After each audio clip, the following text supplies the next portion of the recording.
नमस्कार, मी विलास बडे. न्यूज 18 लोकमतच्या या बुलेटिनमध्ये आपल्या सगळ्यांचं स्वागत. बुलेटिनच्या सुरुवातीला राजकीय गुटातून एक मोठी बातमी. काँग्रेसमध्ये उभी फूट पडण्याची शक्यता वर्तवली जाते. माजी मुख्यमंत्री काँग्रेसला सूड चिठ्ठी देणार असल्याची जोरदार चर्चा रंगली आहे. राहुल गांधींच्या भारत जोडो यात्रेला हा अपशकुन ठरू शकतो. पक्षफुटीची शक्यता बळावल्यानं काँग्रेसनं मात्र ही शक्यता फेटाळून लावलेली आहे. शिवसेना फुटल्यानंतर आता काँग्रेसही फुटणार का, असा सवाल राजकीय वर्तुळात चर्चेला जातोय. पाहुयात या संदर्भातला खास रिपोर्ट. काँग्रेसचे आमदार फुटीच्या मार्गावर, राज्यात लवकरच राजकीय भूकंप, काँग्रेस आमदारांमध्ये अस्वस्थता, भाजप काँग्रेसला देणार धक्का. शिवसेनेपाठोपाठ राज्यात आणखी एक राजकीय भूकंप होण्याची शक्यता वर्तवली जाते. काँग्रेसलाही फुटीचं ग्रहण लागण्याची शक्यता वर्तवली जाते. शिवसेनेतील बंडानंतर राज्यात सत्तांतर झालं असून आता भाजप काँग्रेसला धक्का देण्याच्या तयारीत असल्याची राजकीय वर्तुळात जोरदार चर्चा सुरू झाली आहे. काँग्रेसमधील 8 ते 9 आमदार भाजपवासी होण्याची शक्यता वर्तवली जाते. काँग्रेसचे नेते अशोक चव्हाण यांनी उपमुख्यमंत्री देवेंद्र फडणवीसांची कथित भेट घेतल्यानं नव्या राजकीय चर्चांना उधाण आलंय. गणेश दर्शनाच्या निमित्तानं आशिष कुलकर्णींच्या घरी ही भेट झाल्याची चर्चा आहे. मात्र उपमुख्यमंत्र्यांनी त्याचं खंडन केलंय. अशोक चव्हाणांनी कुठलीही भेट घेतलेली नाही, त्यांची माझी कुठलीही भेट झालेली नाही. ते तर एका ठिकाणी गणपतीच्या दर्शनाला मी पोचलो, ते पोचले, ते दर्शन घेऊन निघाले, तेवढ्यात मी पोचलो, असं तर सगळ्यांची होते, पण माझी त्यांची कुठली भेट झालेली नाही. ऑक्टोबर महिन्यात शिंदे सरकारच्या दुसऱ्या टप्प्यातील मंत्रिमंडळ विस्तार होणार असून त्यावेळी काँग्रेसचे आमदार भाजपमध्ये डेरे दाखल होण्याची शक्यता वर्तवली जाते. काँग्रेसमधून महाराष्ट्रात कोणीही फुटणार नाही, या बातम्या आहेत. पण जी भाजप हे अभियान जे सुरू करते आहे, कारण की भाजपाला लोकांना मुख्य मुद्द्यांकडून डायव्हर्ट करायचं आहे आणि त्यांची ही पॉलिसी अनेक वर्षापासून चाललेली आहे. कोणी नाराज जरी असलं तर त्याचा उपयोग नाराजीचा कधी करून घ्यायचा याची एक वेळ असते. आज त्याचा उपयोग आम्ही करणार नाही. प्रसंग येईल तेव्हा त्यांच्या नाराजीचा फायदा आम्ही करून घेऊ. अलीकडच्या काळात काँग्रेसला अंतर्गत वादानं ग्रासल्याचं दिसतंय. नुकत्याच पार पडलेल्या विधान परिषदेच्या निवडणुकीत ते उघड झालं. काँग्रेसचे प्रथम पसंतीचे उमेदवार चंद्रकांत हंडोरेंचा पराभव झाला, तर दुसऱ्या पसंतीचे भाई जगताप निवडून आले. विधान परिषदेच्या निवडणुकीत काँग्रेसची 7 मतं फुटल्याचं उघड झालं. काँग्रेसच्या मतफुटीचा फायदा भाजपला झाला आणि प्रसाद लाड यांचा विजय सुकर झाला. त्या मतफुटीची काँग्रेस पक्षश्रेष्ठींनी गंभीर दखल घेत चौकशी करण्याचे आदेश दिले. त्यानुसार प्रदेशाध्यक्ष नाना पटोलेंनी हायकमांडला अहवाल सादर केला. एकीकडे विधान परिषदेच्या निवडणुकीत काँग्रेसच्या आमदारांनी क्रॉस वोटिंग केलं, तर दुसरीकडे शिंदे सरकारच्या विश्वासमत ठरावाच्या वेळी काँग्रेसचे आमदार विधिमंडळात उशिरा पोहोचल्यानं त्यांना मतदानाला मुकावं लागलं.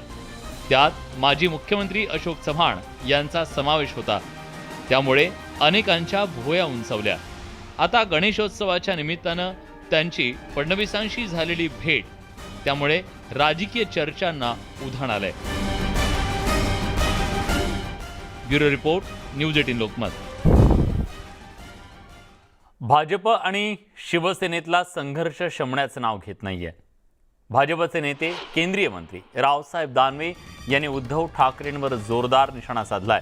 उद्धव बाळासाहेबांचे राजकीय वारस नाही, उद्धव ठाकरे केवळ मालमत्तेचे वारस आहेत, अशा शब्दात त्यांनी राजकीय वारशावरून उद्धव ठाकरे यांच्यावर टीका केली आहे. रावसाहेब दानवे यांच्या टीकेनंतर स्वाभाविकपणे ठाकरे गटाच्या शिवसेनेकडून या संदर्भात नेमकी काय प्रतिक्रिया येते हे पाहणं महत्त्वाचं असेल. भाजपनं पुन्हा शिवसेनेला डिवचलं. दानवेंची उद्धव ठाकरेंवर टीका. राजकीय वारशावरून जुगलबंदी. राज्यातल्या सत्तांतरानंतर शिवसेना भाजपमधला राजकीय संघर्ष काही थांबत नाहीये. दोन्ही बाजूचे नेते एकमेकांवर टीका करण्याची एकही संधी सोडत नाहीत. भाजपचे नेते आणि केंद्रीय मंत्री रावसाहेब दानवे यांनी पुन्हा एकदा शिवसेना पक्षप्रमुख उद्धव ठाकरे यांच्यावर शाब्दिक हल्ला चढवला. शिवसेना प्रमुखांच्या राजकीय विचारांच्या वारशावरून दानवे यांनी उद्धव ठाकरे यांच्यावर जोरदार टीका केली. ते बाळासाहेबांचे वारस आहेत, बाळासाहेबाच्या प्रॉपर्टीचे ते वारस आहेत, बाळासाहेबाच्या विचाराचेही ते वारस होते. पण विचाराला तिलांजली देऊन दुसऱ्याकडे जे गेले, त्यामुळं बाळासाहेबाचे ते आता राजकीय वारस नाही राहिले, राजकीय वारस नाही राहिले ते आता. उद्धव ठाकरे यांनी हिंदुत्वाच्या विचारांना तिलांजली दिल्याची टीकाही दानवे यांनी केली. एकीकडे भाजपकडून शिवसेनेवर हल्लाबोल केला जातोय, तर दुसरीकडे शिवसेनेतील बंडखोरीला भाजपची फूस असल्याचा आरोप शिवसेनेच्या नेत्यांकडून केला जातोय. शिंदे गटाच्या बंडानंतर राज्यात सत्तांतर झालं आणि भाजपच्या मदतीनं एकनाथ शिंदे यांनी सत्तेचा सोपान गाठला. सेनेतील बंडानं राज्यातली राजकीय समीकरणं एकदमच बदलून गेली. तर शिवसेना विरुद्ध भाजप शिंदे गट असा राजकीय संघर्ष आता जोरात आहे. शिवसेनेतल्या बंडानंतर शिंदे गटानं शिवसेना पक्ष संघटनेवर दावा केला. शिंदे गटानं थेट निवडणूक आयोगाकडे दाद मागितली आहे. खरी शिवसेना कुणाची यावरून राजकीय संघर्ष पेटलेला असतानाच आता भाजप नेत्यांनी बाळासाहेबांच्या विचारांच्या वारशावरून रान उठवलंय आणि उद्धव ठाकरे यांनाही डिवचलंय. त्यामुळे आगामी काळात हा राजकीय वाद आणखीन तीव्र होण्याची शक्यता नाकारता येत नाही. Bureau report, news 18 Lokmat. मंत्रिमंडळात स्थान न मिळालेल्या नाराजांना 15 सप्टेंबरपर्यंत मंत्री करण्याचा शब्द मुख्यमंत्री एकनाथ शिंदेंनी त्यांच्या गटातल्या आमदारांना दिला. मात्र दुसऱ्या टप्प्यातील विस्ताराला ऑक्टोबर महिना उजाडण्याची शक्यता निर्माण झाली आहे. त्यामुळे शिंदे गटातील नाराजी उघडपणे दिसण्याची भीती आहे. दरम्यान भाजपमुळे नव्यानं विस्तार होण्यात अडचणी असल्याचं शिंदे गटाकडून सांगितलं जात आहे. त्यांच्याकडे बोट दाखवलं जात आहे. आपल्याकडच्या नाराजांना शब्द दिल्याप्रमाणे विस्तार करण्याची शिंदे गटाची तयारी असल्याचं बोललं जात आहे. तरी भाजपकडून मात्र अजून होकार मिळाला नसल्याचं सूत्रांकडून सांगण्यात आलंय. देशाचे गृहमंत्री अमित शहा 5 सप्टेंबरला मुंबईच्या दौऱ्यावर येणार आहेत. त्यावेळी ते मनसे अध्यक्ष राज ठाकरेंची भेट घेण्याची शक्यता आहे. भाजपसह मनसेच्या नेत्यांकडूनही या दोन दिग्गज नेत्यांना भेटीसाठी प्रयत्न सुरू असल्याची माहिती आहे. अमित शहा आणि राज ठाकरेंची भेट झाल्यास याच भेटीच्या माध्यमातून भाजप आणि मनसेच्या युतीची चर्चा होण्याची शक्यता वर्तवण्यात येते. गेल्या काही दिवसांपासून राज्यातल्या सत्ताधारी असलेल्या शिंदे गट आणि भाजपच्या नेत्यांकडून मनसे प्रमुख राज ठाकरेंच्या सातत्यानं भेटीगाठी होत आहेत. त्यामुळे भाजप मनसे युती होणार असल्याची चर्चा राजकीय वर्तुळात रंगली आहे.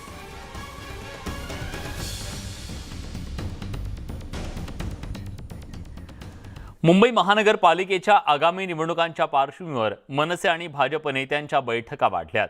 अमित शहा राज ठाकरेंची भेट घेणार असल्याची जोरदार चर्चा आहे. या भेटीबाबत आपल्याला कल्पना नसल्याची माहिती भाजपचे प्रदेशाध्यक्ष चंद्रशेखर बावनकुळे यांनी दिली आहे.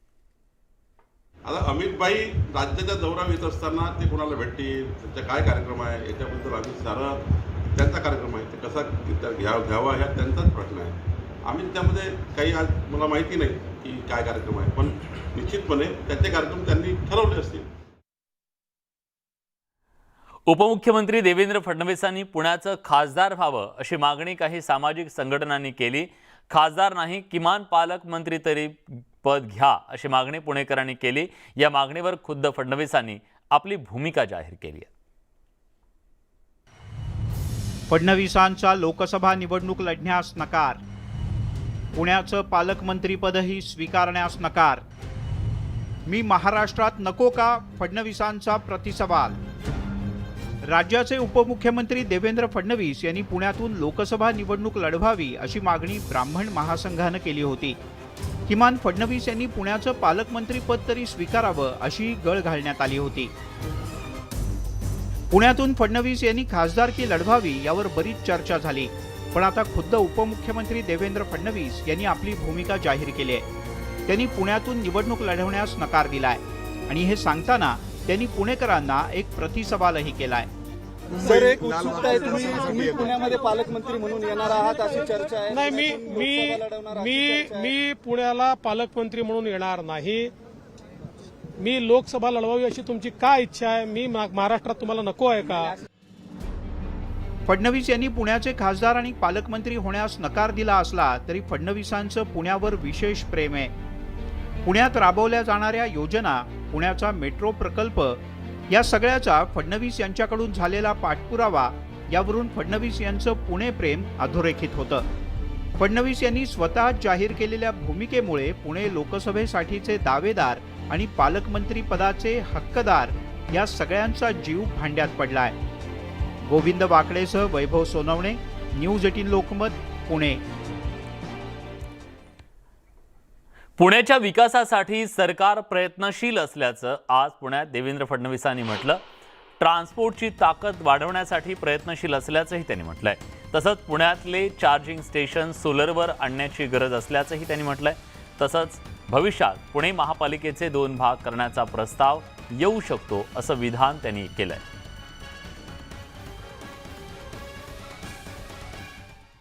नवीन वादाचे विषय कशाला काढतात? जेव्हा करायचं आहे तेव्हा आज राज्य सरकारसमोर आज तरी असा कुठलाही प्रस्ताव नाही. भविष्यात हे खरं आहे की हा प्रस्ताव असा येऊ शकतो, पण आज तरी तो नाही. मला अतिशय आनंद आहे की पुण्यामध्ये माननीय मोदीजींच्या नेतृत्वात आपण मेट्रोचं काम सुरू केलं. पहिला टप्पा पूर्ण झाला, दुसरा टप्पा पूर्ण होतोय. एक देशातली जी पहिली PPP मेट्रो ही आपण पुण्यामध्ये सुरू केली, त्याचंही काम आता अतिशय वेगानं या ठिकाणी सुरू आहे. त्यामुळे येत्या काळामध्ये मेट्रोचा विस्तार देखील आपण करणार आहोत आणि या माध्यमातून एक प्रकारे इंटिग्रेटेड पद्धतीचं आपण निश्चितपणे या ठिकाणी ट्रान्सपोर्टेशन सिस्टीम ही उभी करणार आहोत. पुणे आणि पिंपरी चिंचवड महानगरपालिकेला असाही सल्ला देईल की आता या ज्या इलेक्ट्रिक बसेस आपण चार्जिंग करतोय, चार्जिंग स्टेशन सुरू केले आहेत, सगळे चार्जिंग स्टेशन हळूहळू पूर्ण 100% सोलरवर आणले पाहिजेत. कारण आपण अल्टरनेट फ्युएलचा विचार केला तर 100% अल्टरनेट फ्युएल असली पाहिजे. तर त्याही दृष्टीने आणि याचा एक प्रयोग आपण मागच्या काळामध्ये नागपूरला केला, तो यशस्वी झाला आहे. आणि म्हणून निश्चितपणे हे संपूर्ण चार्जिंग जे आहे हे सोलरवर आपण येत्या काळामध्ये करूया. वाहतूक कोंडीला वैतागलेल्या पुणेकरांसाठी एक महत्त्वाची बातमी आहे. पुण्यात येत्या काळात फ्लाइंग बसचा प्रकल्प आणण्याचा सरकार विचार करत आहे. पुणे महानगरपालिकेनं फ्लाइंग बसचा प्रस्ताव पाठवल्यास त्यावर तातडीनं अंमलबजावणी केली जाईल असं आश्वासन केंद्रीय मंत्री नितीन गडकरींनी दिलंय.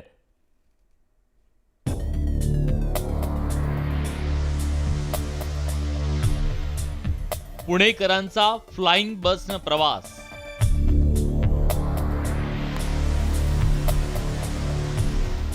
पुण्यात फिरा बिनधास्त उडत. पुण्यातल्या पुण्यात हवाई सफरीचा प्लॅन.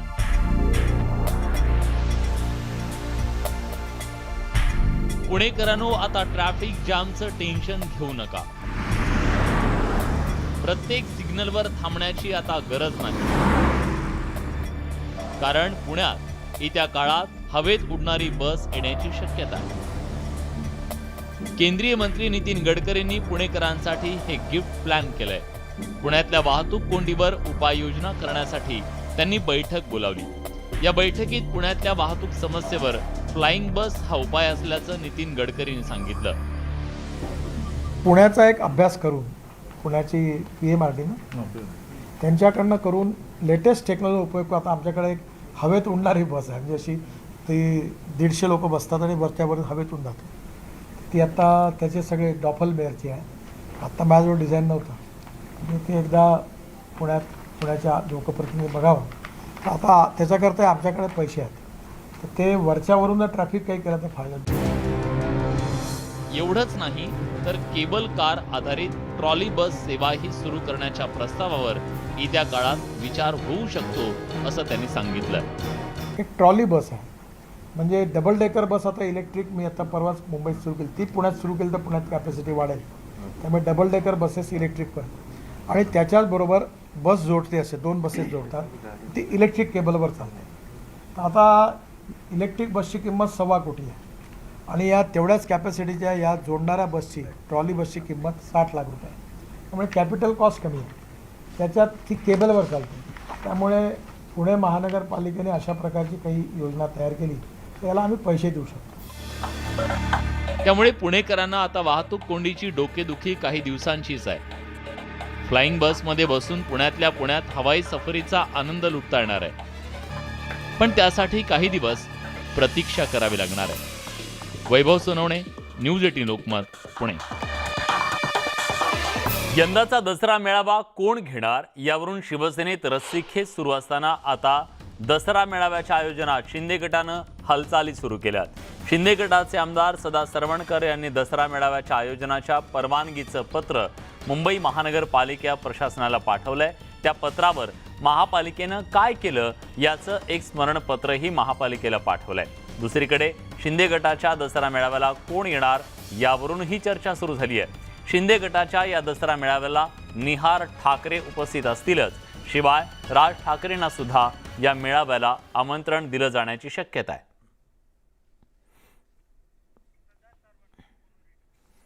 या संदर्भात अधिक तपशीलवार बोलण्यासाठी शिंदे गटाचे आमदार सदा सरवणकर आता आपल्यासोबत आहेत. सरवणकरजी, काय तुमची नेमकी भूमिका आहे? तुम्हाला हा दसरा मेळावा कुठे घ्यायचा आहे? प्रथमतः आपल्याला सांगतो, मी कुठल्या गटातटाचा नाही, तर मी शिवसेनेचा आमदार आहे. बर. लोकांनी मला शिवसेना म्हणून मतदान केलं. हिंदुत्ववादी जनतेने मला मतदान केलं आणि त्यामुळे याच विचाराचा मेळावा हा गेली 50-55 वर्ष शिवाजी पार्क मैदानामध्ये होतो. हेच विचार या वेळेला सुद्धा याच मैदानातनं ऐकायला मिळावेत यासाठी. पण ते विचार कोणाचे असतील? शिवसेनेच्या पक्षप्रमुखांचे असतील की कुणाचे असतील? नाही, यासाठी मुख्य नेते एकनाथजी शिंदे साहेबांनी मला अर्ज करायला सांगितला आणि तशा प्रकारचा अर्ज मी केलेला आहे. बरं, आणखी कोण कोण असेल या दसरा मेळाव्याला? खरं आम्ही जे आज काही उठाव किंवा जे काही तुम्ही म्हणता जे काही केलं याच्यामागे मूळ भूमिका अशी होती की आम्ही सगळे हिंदुत्ववादावर निवडून आलेलो आहोत. हे हिंदुत्ववाद किंवा अखंड हिंदू संघटित करणं ही खरी आमची भूमिका होती. ज्या मतदारांनी आम्हाला हिंदू म्हणून निवडून दिलं होतं की हिंदू विचाराने निवडून दिलं होतं, यांच्याशी फारकत घेऊन आम्ही कुठेतरी भरकटत होतो. आज आम्ही मूळ पदावरती आलेलो आहोत आणि त्यामुळे या मैदानातनं हिंदुत्ववादाचे विचार ऐकण्यासाठी आम्ही समस्त महाराष्ट्र आणि देशातील जनतेला येण्याचं आवाहन करणार आहोत. पण सदा सरवणकरजी, त्याच शिवतीर्थावरती दसरा मेळावा आमचा होईल असा दावा हा ठाकरे गटाकडून करण्यात आला. उद्धव ठाकरेंनी त्याच्याबद्दल स्पष्ट शब्दात सांगितलं. अशा वेळी हा संघर्ष होणं तर आता क्रमपात्र आहे. मला असं वाटतं दोघांचे उद्दिष्ट जर एक असतील आणि ते हिंदुत्ववाद असेल तर संघर्ष व्हायला नको. या मैदानातलं फक्त हिंदुत्ववादाचे विचार हे ऐकावेत अशा प्रकारची समस्त हिंदुस्थानची आणि महाराष्ट्राची अपेक्षा आहे. ते म्हणतात आम्ही आजही कट्टर हिंदुत्ववादी आहोत. एक आपल्याला माहिती आहे की हे विचार फक्त बाळासाहेब यांनीच मांडले आणि बाळासाहेबांचं हिंदुत्व हेच कट्टर हिंदुत्व, त्याच्यासाठी कुठली व्याख्या नाही किंवा काही नाही. आणि याच बाळासाहेबांनी असं सांगितलं होतं, राष्ट्रवादी काँग्रेस आणि काँग्रेस ही हिंदुत्वाची मारेकरी आहे आणि यांच्याशी आम्ही कधी युती करणार नाही. हे जर बाळासाहेबांचे विचार असतील आणि जर त्यांच्याशी आता कोणी युती करत असतील तर मग खरे बाळासाहेबांचे विचार कोणते आहेत? ठीक आहे, पण या दसरा मेळाव्याला राज ठाकरेंना आमंत्रित केलं जाणार आहे अशी चर्चा आहे. आपल्याला माहिती असेल की मराठी माणसांसाठी राजसाहेबांनी नवनिर्माण सेनेची नियुक्ती केली, जी शिवसेनेने यापूर्वी केली होती, बाळासाहेबांनी केली होती. त्याचप्रमाणे आज सुद्धा राजसाहेब हे हिंदुत्ववादाचा पुरस्कार करतायत. समस्त हिंदू एकत्र यावे म्हणून प्रयत्न करतात, हिंदूची संघटन मजबूत व्हावी म्हणून प्रयत्न करतात. आणि हा जो मेळावा आहे, ह्या मेळाव्याचा मुख्य उद्देश हाच असतो किंवा सगळं जे कोणी स्वतःला हिंदूंबद्दल अभिमान बाळगतात त्या सगळ्यांना एका व्यासपीठावर आणणं आणि त्यावेळेला सीमोल्लंघन करणं दसऱ्याच्या दिवशी, हाच त्याचा उद्देश असतो. आता जे लोक हे काम करत असतील त्या प्रत्येकाला बोलवण्याचं काम निश्चित एकनाथ शिंदे साहेब करतील. ठीक आहे, खूप सूचकपणे तुम्ही बोललेला आहात. एक चांगली बातमी सुद्धा आम्हाला दिलेली आहे. धन्यवाद सदा सरवणकरजी, तुम्ही न्यूज 18 लोकमतशी बोललात त्याबद्दल. तेव्हा राज ठाकरे हे सुद्धा दसरा मेळाव्याच्या त्या मैदानातून आपली तोफ धडाडताना दिसतील अशी शक्यता वर्तवली जाते. वळूयात पुढच्या बातमीकडे. बातमी आहे मनसेच्या संदर्भातली. महिला मारहाण प्रकरणी मनसेने कारवाई केली आहे. मारहाण करणाऱ्याला आता कारवाईला सामोरं जावं लागतंय. मारहाण करणाऱ्याला बडतर्फ करण्यात आलंय. बाळा नांदगावकरांनी पत्र जारी करून या संदर्भातल्या कारवाईची घोषणा केलेली आहे. मुंबईतल्या मुंबादेवी परिसरात गणपतीचा मंडप उभारण्यावरून एका महिलेला मारहाण करण्यात आलेली होती. मनसेचे उपविभाग प्रमुख विनोद अर्गिले यांच्याकडून 2 दिवसांपूर्वी हे मारहाणीचं प्रकरण घडलेलं होतं. त्यांच्यावर आता मनसेकडून कारवाई करण्यात आली आहे. ब्रेकनंतर तुमचं पुन्हा एकदा स्वागत. मोदींच्या हस्ते नौदलाच्या नव्या झेंड्याचं अनावरण करण्यात आलं. भारतानं गुलामगिरीची निशाणी आज उतरवली. आता भारतीय नौदलाचा नवा ध्वज फडकेल असं मोदी यावेळी म्हणाले. तसंच नौदलाचा नवा ध्वज शिवाजी महाराजांना समर्पित असून छत्रपती शिवरायांनी आरमाराचं महत्त्व जाणलं असं उद्गार मोदींनी काढले. छत्रपती शिवरायांनी नौदलाचा विकास केला. त्यांच्या राजमुद्रेपासून प्रेरणा घेऊन नवीन ध्वज बनवण्यात आला असून हा नवा ध्वज नौदलाला नवी ऊर्जा देईल असा विश्वास त्यांनी व्यक्त केला. भारतीय नौसेना को एक नया ध्वज मिला है. अब तक भारतीय नौसेना के ध्वज पर गुलामी की पहचान बनी हुई थी, लेकिन अब आज से छत्रपति शिवाजी महाराज से प्रेरित नौसेना का नया ध्वज समंदर और आसमान में लहराएगा. भारतीयता की भावना से ओतप्रोत ये नया ध्वज भारतीय नौसेना के आत्मबल और आत्मसम्मान को नई ऊर्जा देगा. नवीन सूर्य की नई प्रभा, नवीन सूर्य की नवीन प्रभा. नमो नमो नमो नमो स्वतंत्र भारत की ध्वजा. नमो नमो नमो. आज इसी ध्वज वंदना के साथ मैं ये नया ध्वज नौसेना के जनक छत्रपति वीर शिवाजी महाराज को समर्पित करता हूं. यासोबत बुलेटिनमध्ये आपण इथेच थांबतोय. ताज्या घडामोडींसाठी बघत रहा न्यूज 18 लोकमत.